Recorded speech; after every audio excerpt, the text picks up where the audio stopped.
Once upon a time, there was a chameleon who forgot its true colours.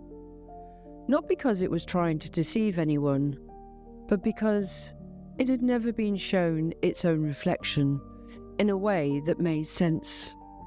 So it tried on everything: bright red, deep black, neon blue, silver glitter. Anything that might make someone stop, look and say, "Ah, there you are." And people did stop. They looked, but not with love, not with understanding. They looked with curiosity, with judgment, with confusion. And the chameleon, already uncertain of who it was, began to believe that if it could only change one more time, the right attention would finally come. This isn't a story about a reptile, it's about us. The part of us that needs to be seen, not just noticed, but truly seen, understood, loved, because when the wound is deep, when it was carved early and layered with silence, rejection, or shame, we start living outside of ourselves. We paint ourselves in louder colours. We pierce, we ink, we twist, we reshape, we amplify, not to express, but to scream, to be rescued. But the world doesn't rescue you. It doesn't even really see you. It sees a surface. And if you're not careful, your entire sense of self becomes trapped in that surface. And the real you, the quiet, aching, soft you, gets buried. But here's the truth that no one says out loud. The outside becomes a battleground when the inside is lost.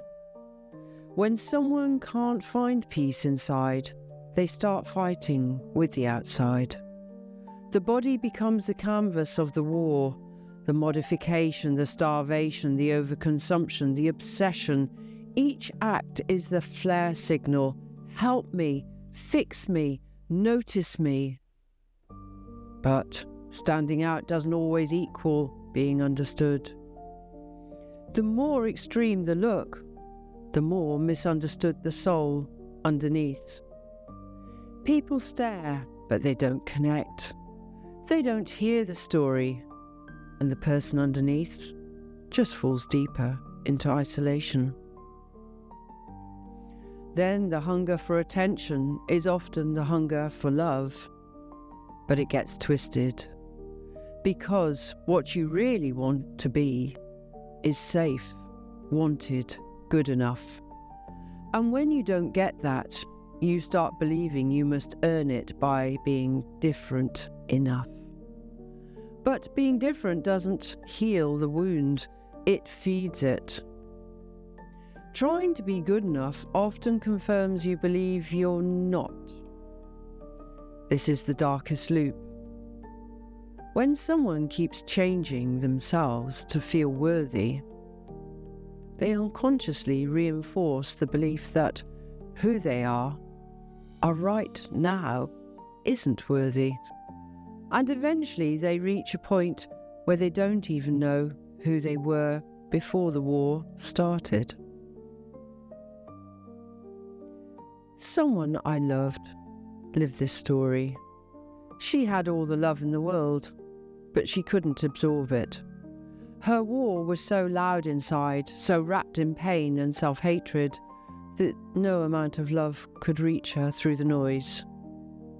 And one day, she silenced it all. This video is for her, and for anyone who feels like they're still stuck, trying to earn a place in the world by being enough in someone else's eyes. You don't need brighter colours. You need to remember your original ones. You were enough before the world taught you otherwise.